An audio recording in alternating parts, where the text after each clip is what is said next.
E aí pessoal, tudo bom com vocês? Eu realmente espero que vocês estejam bem. Hoje o tema da mensagem é Pecado e Redenção, que é baseada em Romanos capítulo 5, do verso 12 ao 21, que diz o seguinte: Portanto, da mesma forma como o pecado entrou no mundo por um homem, e pelo pecado a morte, assim também a morte veio a todos os homens, porque todos pecaram. Pois antes de ser dada a lei, o pecado já estava no mundo. Mas o pecado não é levado em conta quando não existe lei. Todavia, a morte reinou desde o tempo de Adão até o de Moisés, mesmo sobre aqueles que não cometeram pecado semelhante à transgressão de Adão, o qual era um tipo daquele que haveria de vir. Entretanto, não há comparação entre a dádiva e a transgressão.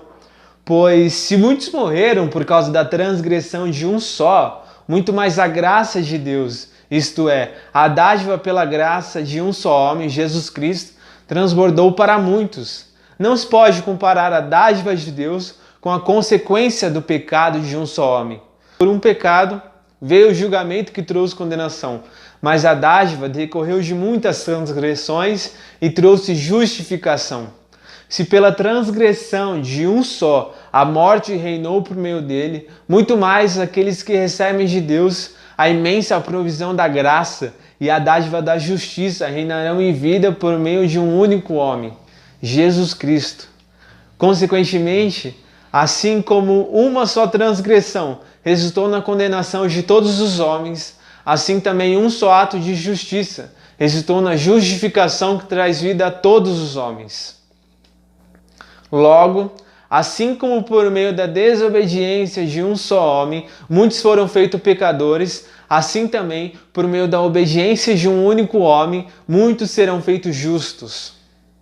A lei foi introduzida para que a transgressão fosse ressaltada, mas onde aumentou o pecado, superabundou a graça de Deus, a fim de que, assim como o pecado reinou na morte, também a graça reine pela justiça para conceder vida eterna, mediante Jesus Cristo, nosso Senhor.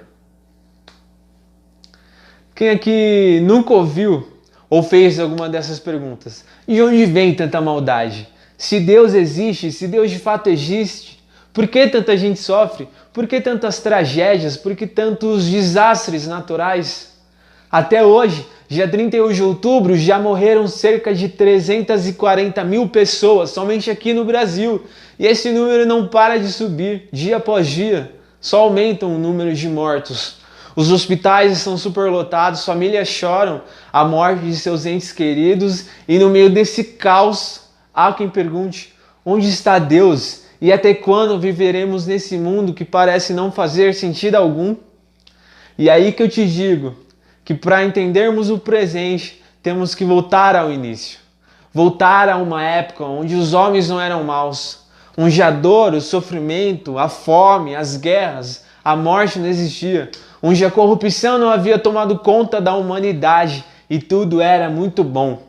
Para isso, temos de voltar a um lugar chamado Jardim do Éden, morada dos dois primeiros seres humanos da história, Adão e sua esposa Eva, ambos feitos pelas mãos do próprio Deus e criados à sua imagem e semelhança. De tudo aquilo que Deus havia criado, Adão e Eva eram diferentes. Eles não eram brilhantes como a luz, nem tão grandes quanto os planetas, tão pouco majestosos como o Sol ou a Lua. Porém, o que os diferenciava do restante da criação era que eles carregavam dentro de si a imagem e semelhança de Deus e o tremendo privilégio de se relacionar, de conversar, de estabelecer um verdadeiro e genuíno relacionamento com o Criador. Tanto que todo fim de tarde, sem exceção, o próprio Deus vinha visitá-los e conversar pessoalmente com eles. Trocar uma ideia, talvez perguntar como é que tinha sido o dia, o que eles tinham feito, contar uma história, dar risada, ensinar algo novo, jogar a conversa fora e por aí vai. Afinal, mais do que suas criaturas, eles eram seus amigos, a sua família. A real é que eles tinham tudo do bom e do melhor. Aquele lindo e maravilhoso jardim no qual eles viviam e andavam livremente havia sido feito para eles. Sua relação com a natureza e os animais era perfeita. Seu relacionamento com Deus era sensacional e a alegria, a paz, harmonia, amor e tudo que todo e qualquer ser humano almeja ter na vida reinavam naquele lugar. Boleto atrasado? Esquece. preocupação com o que eles iam fazer no dia seguinte, não tinham. Decepção, dor, tristeza, raiva, desânimo, ciúmes, maldade. Eles nunca haviam experimentado nada disso e continuariam sem saber o que são essas coisas, se apenas uma única ordem tivesse obedecido. E que ordem era essa? A ordem era de não comer do fruto da árvore do conhecimento do bem e do mal que ficava no centro do jardim. Quanto às outras, eles podiam ficar à vontade. O que Deus queria era uma prova de amor e fidelidade daqueles que ele havia criado, que ele havia cuidado e que ele considerava como seus amigos e família. O problema começou quando eles, ao invés de obedecerem a Deus que os amava, preferiram dar ouvidos à serpente, a mais sagaz de todos os animais, que implantou uma dúvida em seus corações. Deus está dizendo que se vocês comerem desse fruto aí, vocês morrerão. Mas será?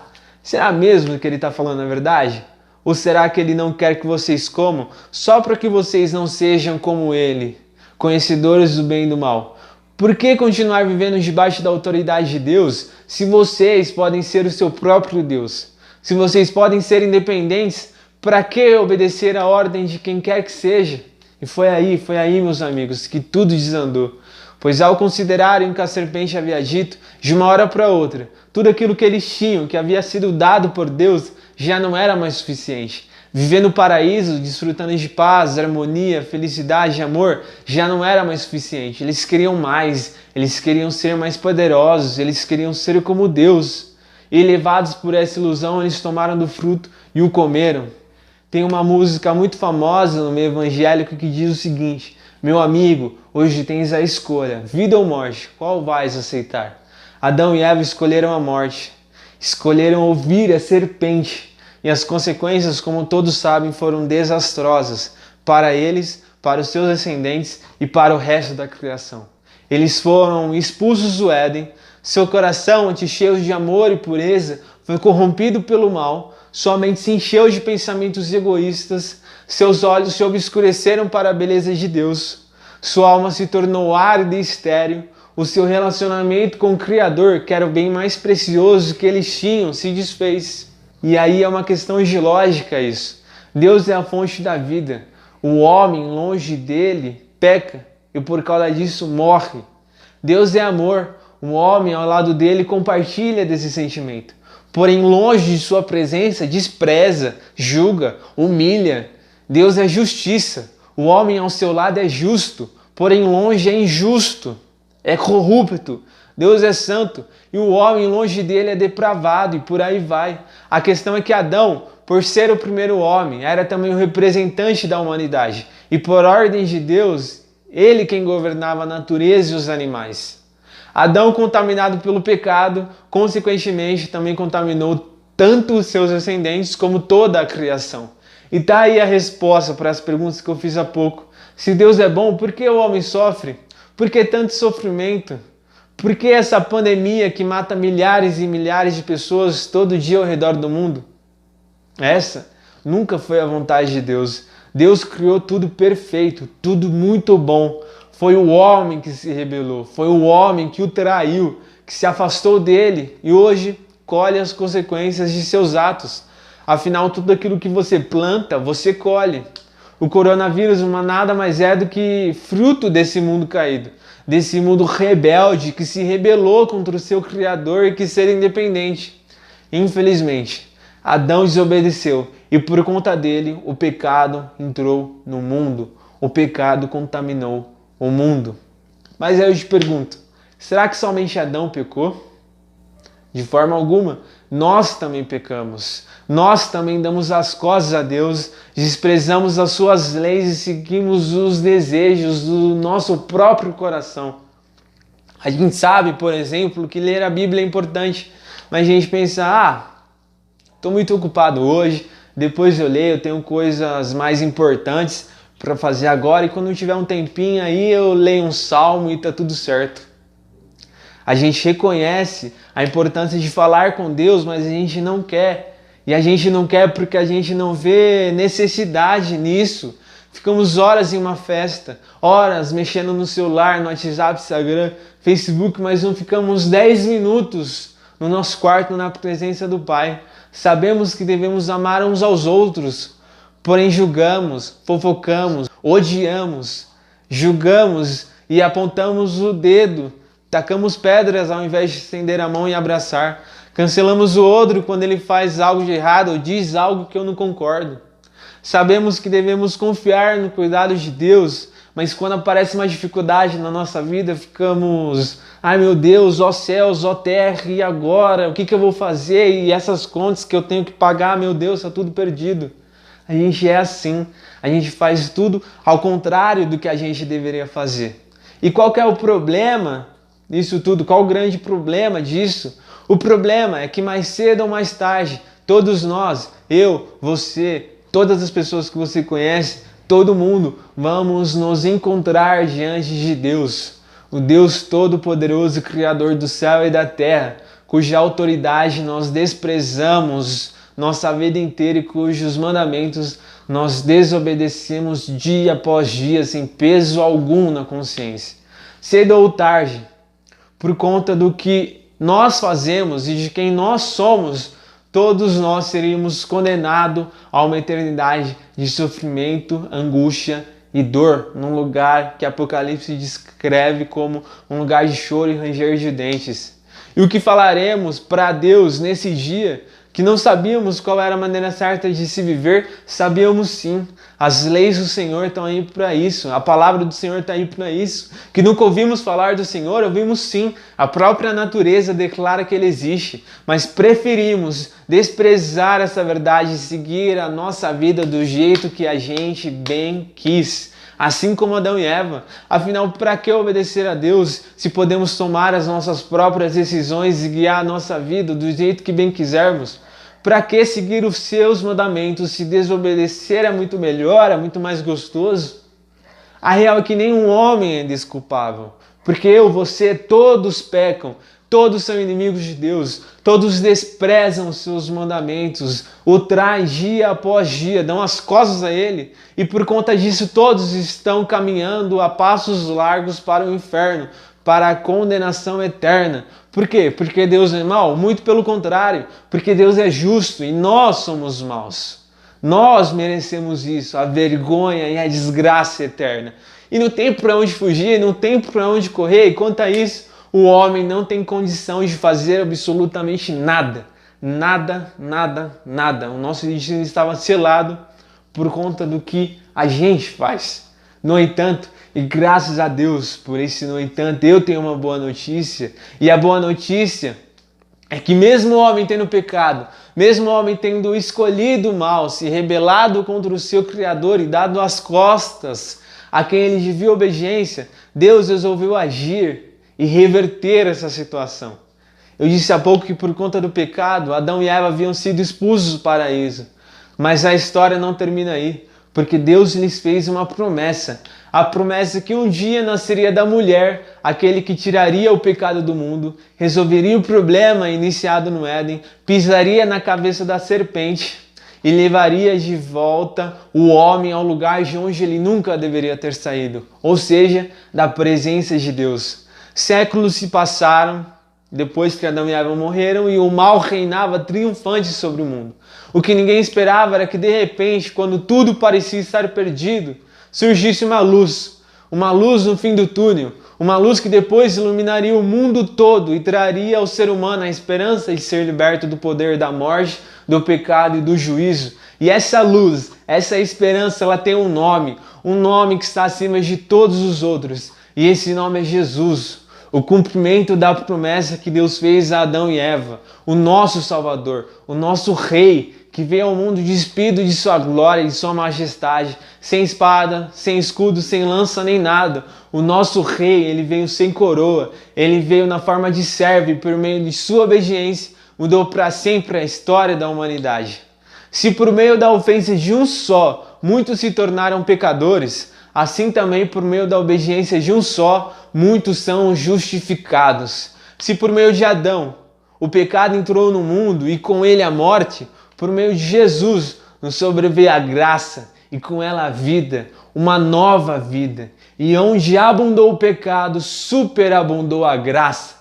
A verdade é que, sendo perfeitamente justo, Deus não poderia simplesmente nos aceitar, nos abraçar e fingir que nada aconteceu. Ele deveria punir os nossos pecados. senão ele não seria justo. Precisávamos então de um substituto, de um ser humano perfeito que sofresse a sentença da morte em nosso lugar, e foi exatamente isso que Jesus fez. Naquela cruz, ele pagou o preço da minha, da sua, da nossa salvação. Éramos nós, por conta da nossa rebeldia, dos nossos pecados, quem deveríamos sofrer o que ele sofreu, apanhar o que ele apanhou, suportar tudo aquilo que ele suportou. Aquela cruz era nossa, e por amor a nós, foi ele quem a carregou. Ele levou sobre si as nossas dores, os nossos pecados e as nossas transgressões, a nossa rebeldia. Se hoje podemos dizer que somos salvos, que somos livres do poder do pecado, da morte, do juízo, é única e exclusivamente por causa dele. Se hoje nenhuma condenação há sobre nós, é por causa de Jesus ter morrido em nosso lugar. A Bíblia nos diz que a morte é punição para o pecado. Só que Jesus não tinha pecado e morreu. E por que isso? Porque a morte que ele morreu não foi a dele, foi a nossa. Porque ele não poderia morrer. Sem pecado, o homem não pode morrer. Jesus não tinha pecado e morreu. Por isso, foi feita uma injustiça que se tornou a nossa justiça. E é por isso que a Bíblia diz que nós somos justificados por Cristo, declarados justos diante de Deus, porque Jesus pagou o preço pelos nossos pecados morrendo naquela cruz. Mas a história não para por aí, tem mais, porque pelo fato de Jesus nunca ter pecado, a morte também não tinha condições de retê-lo. E por isso que no terceiro dia, Jesus Cristo ressuscitou dentre os mortos. E agora, nesse momento, está preparando um lugar onde com ele vamos viver por toda a eternidade, felizes para sempre. Quem diz que isso aí não existe? Existe sim, e será a nossa realidade. Não por causa de algo bom que fizemos, porque como eu disse anteriormente, somos pecadores miseráveis que só merecem o juízo de Deus, mas por causa do que Cristo fez por nós. Mas e aí? O que eu faço com tudo isso? O que eu devo fazer agora que compreendo todas essas coisas? Ficar de braços cruzados esperando Jesus voltar para me resgatar? Ou espalhar essas boas notícias que mudam e transformam a vida de todo e qualquer ser humano, independente do que ele fez ou deixa de fazer? A real é que mais do que nunca, precisamos primeiro reconhecer que nada somos além de pecadores miseráveis que necessitam constantemente e incessantemente de Deus. Segundo, aceitar Jesus como nosso único e suficiente Salvador, sem o qual não somos absolutamente nada. Terceiro, seguir a Cristo, nosso Rei, e buscar ser cada dia mais parecidos com Ele. Não para sermos salvos, mas porque fomos salvos. E em quarto lugar, mas não menos importante, compartilhar o Evangelho, que é o poder de Deus para a salvação de todo aquele que crê. Seja por meio das nossas ações, mas também pelas nossas palavras. Ah, mas eu já falei tanto para determinada pessoa e ela tá nem aí até hoje, nunca me deu ouvidos. Não importa, porque para Deus não existe causas impossíveis. E o que eu tenho para te falar é que se você ama de fato e de verdade essa pessoa, persista, insista, seja o chato do rolê, só não fique de braços cruzados enquanto ela caminha a passos largos para o inferno, para a condenação. Apenas faça a sua parte. Eu tenho certeza que Deus há de abençoar nosso esforço na obra que Ele está realizando no mundo e que será concluída na volta triunfal de Jesus Cristo. E é isso, meus irmãos. Essa é a mensagem que Deus tocou no meu coração de passar para vocês. E eu espero do fundo do meu coração que vocês também tenham sido impactados, assim como eu fui no preparo desse sermão. Fiquem com Deus e tenham uma boa semana. Abraço.